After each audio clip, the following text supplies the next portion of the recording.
Every day, I wake up to comments from around the world begging me to break down the filmmaking of the Scooby-Doo burp and fart scene. I've been pushing it off since I'm not really sure I'm qualified, but today is the day. The scene begins with a master shot where the camera glides around the statue. This is done to make the viewer realize that the characters are on a TV set. Choosing to glide around the statue gives the opening shot a cinematic feel, as having a strong foreground, midground, and background always does. Shaggy is on his way towards some jelly beans. After doing a couple hours of research, I realized they said this due to his character trait of having a big appetite. Based on this notion, nothing should be able to stop Shaggy from getting to his jelly beans. However, one thing does.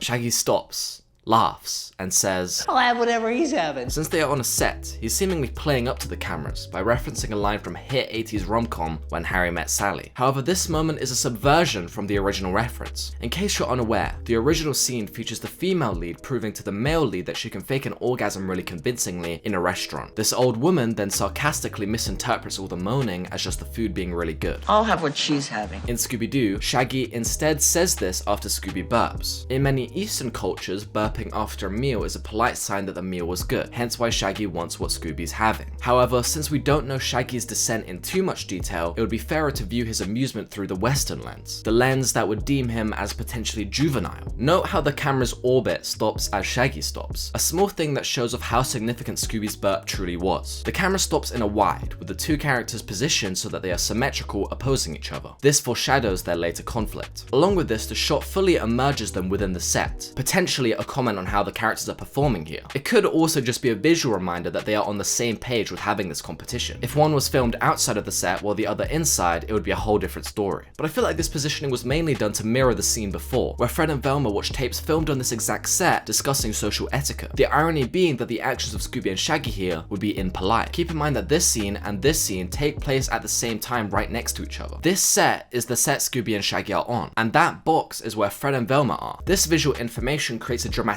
irony, since Fred and Velma potentially saw or heard Shaggy and Scooby do this competition without them knowing. An extra layer of this is this moment from near the end of the movie. Ray!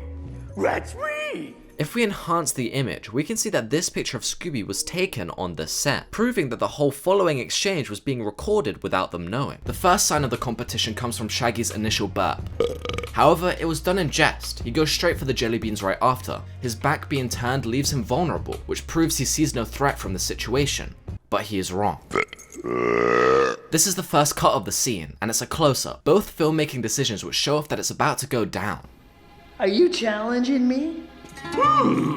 The most iconic line from this scene. This dramatic turn could be described as a homage to westerns, or even just action movie tropes in general. Positioning Shaggy on the left third of the frame is a fairly conventional decision, since it abides by the rule of thirds. Putting all the negative space where the subject is looking is just visually pleasing and is how most dialogue scenes are shot. However, in this circumstance, it could be interpreted as Shaggy having no escape. He must enter this challenge. My favorite aspect of the shot, the aspect which makes it masterful, is the decision to do a cowboy shot. This shot is called this because in cowboy movies, characters are frequently shot from the knees up since their gun has to be visible. Now Shaggy obviously isn't armed with a gun here, but he is armed with something just as lethal.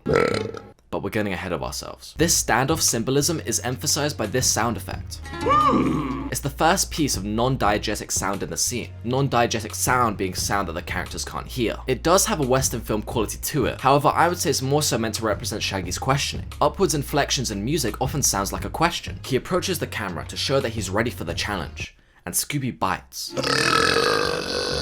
This time, it's only a medium close-up. It's still a powerful, intimate moment, but obviously not as significant as the original one in close-up. The fact that he pulls his collar shows that he's really going all in. However, his smirk at the end conveys, hey, this is just a bit of fun, man.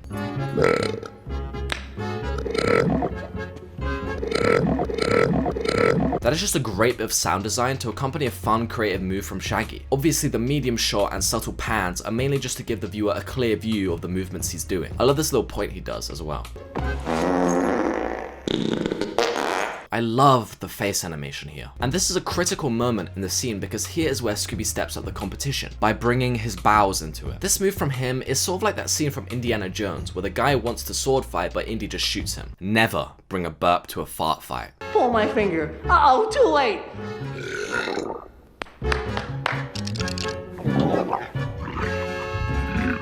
you're in trouble. Oh boy.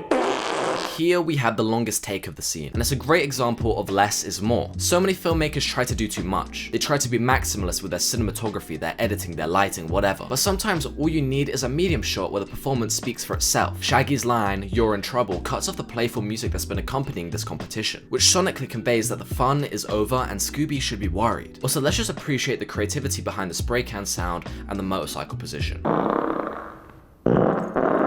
This shot switches things up. For a while there we had some shot reverse shot. Scooby and Shaggy being shot separately visually conveys their conflict. But now they're in a wide two shot. This choice was made to show both Shaggy's pointing movement as well as Scooby's reaction simultaneously. I love the fact that first Scooby is in awe, but then he's repulsed. A reaction which reflects exactly what the audience feels. However, it also potentially shows that they're on the same page here. Important information since an outsider is about to approach. I said earlier that Shaggy and Scooby are shot completely within the set to show that they're sort of in their own world. Daphne, on the other hand, runs in from offstage disgusted. If we get inside her psyche for a second, she just went through a very stressful scene right before this, which made big progress on the mystery. So walking in on this is almost offensive to her. The goofy music returns here to reflect how, well, silly this all looks to Daphne. Scooby's reaction is important here, so there's a close-up. At first we see that he's loving this intimate moment he's able to briefly have with his best friend amidst all this chaos. However, it wasn't meant to last. I'm not stopping till you're first singed off. Wow, I mean, this shot is just powerful. We have Shaggy centered, highlighting his vulnerability, and we have Daphne entering from outside of the frame, once again positioning her as an outsider. The following shot is just a reflection of this, and then we have another Daphne reaction. Both these shots sort of position us to understand her side more. I mean, in this one, we, the camera, are literally standing on her side. The reason this bit cuts back and forth so much is just to stretch out the tension. Oh yes, and then we just have pure genius. I love the way that sound effect changes pitch. We're here to solve a mystery. Yeah, Scoob.